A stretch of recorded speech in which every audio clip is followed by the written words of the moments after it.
So, Assalamu alaikum, Sheikh Sajid. Walaikum salam wa This is a rahmatullahi fake wa salam. barakatuh. MashaAllah, we've been here sitting for a while. We're on tour in the Stanford Uyghurs Masjid tour, mashallah. And we had a few minutes. We thought we'd just have a little quick conversation about what's going on, about this Lady of Heaven, film and the reactions and that kind of stuff. So, lots of people have heard about it already. So, basically, it's just this kind of film that some, I guess, extreme Shia made that's completely kind of disrespectful to the companions, some of the family members of the Prophet ﷺ, Abu Bakr and Umar radiallahu anhuma, and it caused a massive, uproar with some Muslims.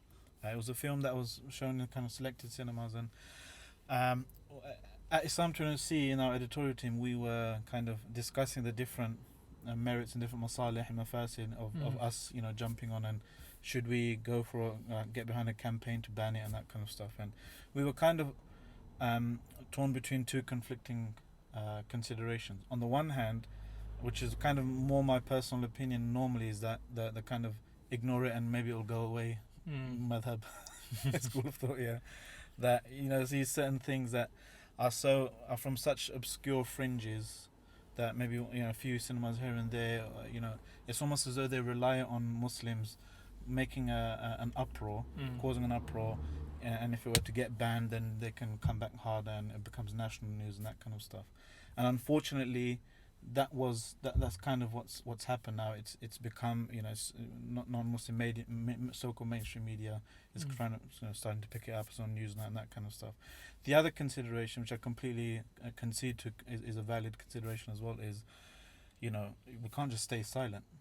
When somebody's attacking the Prophet ﷺ, his family, his companions, radiallahu anhum ajma'in, there's that duty to forbid the evil or speak out against munkar, and also a subtle consideration that I completely agree with, which is when the enemies of Islam and Muslims they test something, they kind of gauge the reaction first as well. And if our reaction is weak, they might go even further and further. So if we come back with a strong reaction, then it might make them kind of back off, or it could cause them to react and it to get even bigger and bigger. So that's the thing that we were battling with, and it's not an exact science. What's your view about this?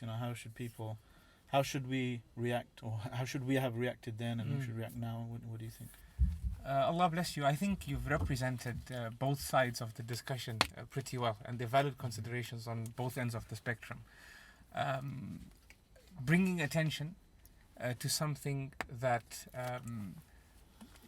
might just, or you would feel may fade away if you don't bring attention to it. Yeah. Especially when you have or you live in an age where people are vulnerable. They're vulnerable to different thoughts out there. It's not a case of our grandparents, great-grandparents, when misconceptions came to them, it never tickled their iman, it never tickled their faith, even though they weren't at the level, or knowledge didn't exist at the level that it does today. I mean, we are considered to be living in the age of information. So that's it's plausible to think that let it pass, let's not bring attention to it, because if we do, then we will be making the impressionable even more vulnerable. On the other side of the spectrum is another reality, that we do live in the age of information and social media, and whether we like it or not, in one way or the other, you can't really turn a blind eye. If you turn a blind eye to it, somebody else won't. And information reaches the most vulnerable of people without them even looking for it. You just have a smartphone today and information will come to you in one form or shape or the other. So the Sharia is all about doing that which brings about the greater benefit. الشريعة جاءت لتوليد المصالح وتكثيرها وتقليل المفاسد وإماتتها. The Sharia has come to give birth to that which is benefit and make it abundant, and it came to decrease harm and try and make it non-existent. So there's always going to be the relative factor. If I do this, does it bring more harm or less harm? If I don't do it, does it bring more harm or less harm? I would say, if we take the role of the Sharia as a whole, at a macro level, and how it deals with with all forms of retrogression, with all forms of harm and sin, and take the greatest oppression, which is polytheism and associating partners with Allah subhanahu wa ta'ala, it didn't hold back from bringing its reality to the limelight. But at the same breath, it didn't do it in a reactionary way. It sort of created a cohesive balance between being reactionary and proactive. That whilst we do move forward to react to harm, to respond to it when we see its ugly head appear, we also should enter the space in a proactive manner as well, and that is to educate people about, for example, when we're talking about the case at hand, about the virtues of Abu Bakr radiallahu anh, the virtues of Umar radiallahu anh, to take time to tap into ayat that people might read but never ever understand. وَالسَّابِقُونَ الْأَوَّلُونَ, for example, at the beginning of the 11th juz, which Ibn Abbas and others highlight to refer to Abu Bakr radiallahu anh and Umar radiallahu anh and Uthman and Salman and others radiallahu anhum ajma'in. Verses, for example, أطيعوا الله وأطيعوا الرسول وأولي الأمر منكم in the 5th juz. Here some of the scholars of tafsir and from the Sahaba as well who said Ulul Amr here refers to Abu Bakr, refers to Umar radiallahu anhum ajma'in. Verses, for example, like in Surah Nur, where Allah subhanahu wa ta'ala reveals to us the story of the ifk of Aisha radiallahu anha, and when Abu Bakr took an oath never to spend on Mistah, who was his relative, who was from the Muhajirun, who was from the impoverished. وَلَا يَأْتَلِ أُولُو الْفَضْلِ مِنْكُمْ وَالسَّعَةِ. Allah subhanahu wa ta'ala revealed this verse about Abu Bakr, and the scholars of tafsir say that this is testimony, divine testimony from the heavens. Allah subhanahu wa ta'ala is declaring Abu Bakr to be ulul fadl, a man of honor, and sa'ah, financial standing and material well-being, right? So we should take this time to educate as well about the virtues of these companions, like our Sheikh Ja'far Idris, Hafidahullah wa shafa, may Allah preserve him and grant him cure, always says that whenever evil enters the space, then we should fill that space with good, and at a level of intensity greater than the level of intensity that the evil enters this space, to the best of our ability, of course. And this was also a famous discussion years ago when the Umar series came out, and someone might say, now you're bringing attention to this, because this also became a matter of controversy, because it was this idea of using actors to portray the Sahaba radiallahu anhum ajma'in, and different scholarly views were put to the table, and no doubt the majority are of the view that we shouldn't attach people who are fallible in today's day and age and might be even known for sin to portray companions who passed away, and we have the best of images of them in our minds from what we read. But the counter argument was this, that subhanallah, we are films doing the opposite. So we and the reality is we have an audience who only learn through these mediums, so we need to come with a medium that will enter a space that they are in. And subhanallah, I found out from some of the mashayikh years later that from the Shia were those who changed their views in totality of Umar ibn Khattab radiallahu anhu, and even jumped the divide and became Sunni. MashaAllah. I mean, that's the thing. I mean, lots of people are talking about, depicting and so forth, but the real issue here is the actual, not just depicting, but spreading falsehood and defamatory kind of narratives and stories about the best people in the ummah. You know, so that's because some people kind of in the media are making this, and this is one of the fears I had as well, making this projection that these backward Muslims are gonna cry foul, cry blasphemy, cry which is has its own propaganda, Christian kind of baggage attached to it and that kind of stuff. And it's not actually the fact that we're simply against portrayal full stop.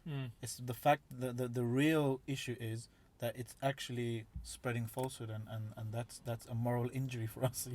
To spread falsehood is actually, we believe, is morally wrong, because we have a notion of truth.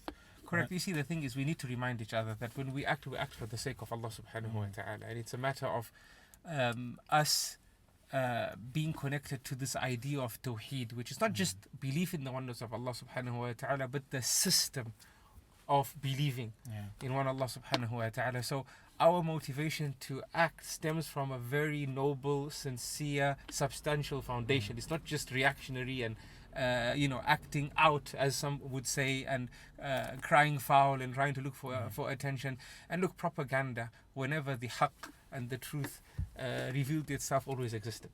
Right? We can never allow ourselves to be defined by it. We always have to be defined by the idea of tawheed and doing something for the sake of Allah subhanahu wa ta'ala, no doubt upon the way and sunnah of the Prophet sallallahu alayhi wasallam. It's always about intention and mutaba'a, right? So it's about being sincere and doing it according to the way of the final messenger, and championing causes that we believe he would champion himself, sallallahu alaihi wasallam, had he been alive. Even during his life, he championed defending Abu Bakr and Umar radiallahu anhu ajma'in and the rest of his companions. So for those who stood up and did what they had to do, they should never feel or made to feel inferior for what they did because of and the propaganda. It's not even like a clear Sunni Shia thing, because even Shia publications and Shia people have spoken out against this. It's like even more kind of extreme than like they're cursing Abu Bakr, like you saw this Newsnight thing, he's saying Abu Bakr was like ISIS or these types of ridiculous things. Very unfortunate. But there's two things here. One thing is to say it's wrong because it is wrong, and another thing is to say it's wrong not because it's wrong, but because of the reaction that will happen if it's said. Yeah. Right. In other words, do some people disagree with what was said or how it was said? Well, as you can see from the narrative that is being portrayed in the current discourse, that there's two views, and why should these people's view reign superior to another view? And again, I think we shouldn't be highlighting that there's people from the other side of the divide who are saying that this making this video and spreading it is wrong, because they're not saying it out of love for Abu Bakr and Umar radiallahu anhu. They're saying it because of a maslaha that isn't sincere. Wallahu a'lam. Right? I feel the crux of it is we should stand up against it if its ugly head rears itself, because it is genuinely wrong. Well, irrespective of the optics. The thesis of the film, or the kind of the defamatory fiction that's built upon is the idea that Abu Bakr and Umar radiallahu anhum, they killed the Prophet sallallahu alaihi wasallam, or they killed Fatima radiallahu anha or something. What do you say to people when they come across that? Because there's a danger of the kind of BBC bias sometimes when you have to get or BBC impartiality rather, when you have to get two sides of the argument, they end up inviting like a geologist and a flat earther or something, and people get the impression that they're two. I guess the news will put out newsworthy things, will put out things that it feels has an audience. And it's not, like you said, it's the impartial narrative. It's telling you this is it. Now you go and decide what you want to decide. But in Islam, it's a case of presenting the religion with wisdom. Why with wisdom? Because it's not about just leaving people to decide. It's about presenting to them in a way that convinces them to lean or gravitate towards the side that is the truth. What do you say to those Muslims that are maybe curious now? I would say programs like Islam 21C and programs that Allah subhanahu wa ta'ala has blessed to receive the attentive eye and ear of the community. We should also empower people on how to think. We need to empower people on how to deal with narratives. Right? From an Islamic perspective, we have what we call qawl shadh. And there's a way of dealing with qawl shadh, and it's different from qawl da'if. There's a view that is an odd view, and there's a view that is a weak view, and between them there's a whole different system of how to deal with them. It doesn't mean that something was said or something was found in historical records that it has a basis and it deserves attention and it deserves to be given limelight in this day and age. So again, this is from the proactive mandate. And not only do we teach people what's right in terms of what's happening, but we'll also teach people how to distill information, how to think. And our teachers, and I remember this, subhanAllah, and this was from early on, I'm talking about 2005, 2006, they would say this, and this was then, subhanAllah, over 15 years ago, right? They would say that we are in need of courses and workshops and lectures dedicated to teaching people just how to think. Yeah. That's a kind of core thing about the Sabil curriculum as well, in terms of, manhajul istidlal, how to deduce kind of just conclusions from stuff. And it's one of the important things is to stick to the very clear things that you know, and not try to interpret the really clear stuff through the odd historical things here and there that they don't have a robust system for verification. Yeah. So like things like, I just remember someone saying that Ali radiallahu an, he named his children Abu Bakr and Omar and Uthman. Things like that. Like he gave his daughter in marriage. He after the death of the Prophet ﷺ, that they had a very close relationship. The Sahaba loved each other, and these narratives, they kind of seem to have come afterwards for political reasons. And this is the importance that they were back projected to rewrite history. Exactly. It's important to teach people how to think, how to distill information, how to. No doubt, we live at a time whereby what every Muslim needs to know is far larger in terms of the circle of knowledge than what it used to be at the time of our parents and what it used to be at the time of our grandparents. As we move forward, there's more knowledge from the genre of knowledge that was farud kifaya, that was a communal obligation to know, that has jumped over the line and become fardu ain, that individuals have to know. Our issue, and circumstances like these further push us to really give this airtime. Our issue is our curriculums are not transforming fast enough. They're not being developed fast enough, right? If anything,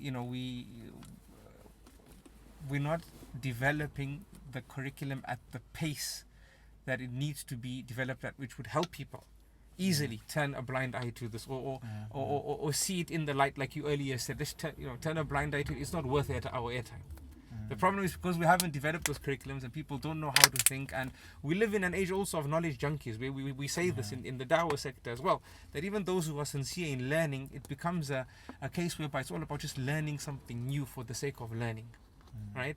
They even judge talks, like, okay, I attended that talk, it was okay. Why was it okay? Oh, because I already learned this before, right? But that's not how knowledge is dealt with. So we need to develop the curriculums that empower people on how to think, what to give airtime to, what not to give airtime to, what to question, what not to question. So once we see a people becoming more mature in terms of how they absorb knowledge and what they choose to absorb, I guess we'll, inshallah, reach a stage where people will see things that are wrong and not feel this pressing need to stand up and create a protest about it and do what you said earlier, do stuff that brings more attention to it that it should have deserved, right? But I mean, look, for those who are listening, we don't want from this discussion for it to just be a discussion without any action points. I think if you're into education, then look at your curriculum. If you are a person with a sphere of influence and you have access to students, then this should be a discussion with them. This whole idea of teaching people how to think, teaching people, what is knowledge that should be given airtime, what is knowledge that shouldn't be given airtime, understanding what is an odd view in the Sharia, what is a weak view in the Sharia, what is an acceptable view, what is a strong view, and also understanding the system of Islam in academia. It's not that it was said, so then it should be something that should be that needs to find airtime in a thesis or in a journal or in a publication and so on and so forth. This is not from our standards. Anyway, we're gonna probably over the next few days just recycle some of our content, bring it up to the surface about the companions and the good relationship they had with one another and the family of the Prophet ﷺ, just so people could to look after the proactive mandate. The proactive mandate. We're gonna get off to our next talk now. So Jazakallah khairan for watching. Don't know how this is gonna come out, but let us know in the comments below. Assalamu alaikum wa rahmatullahi wa barakatuh.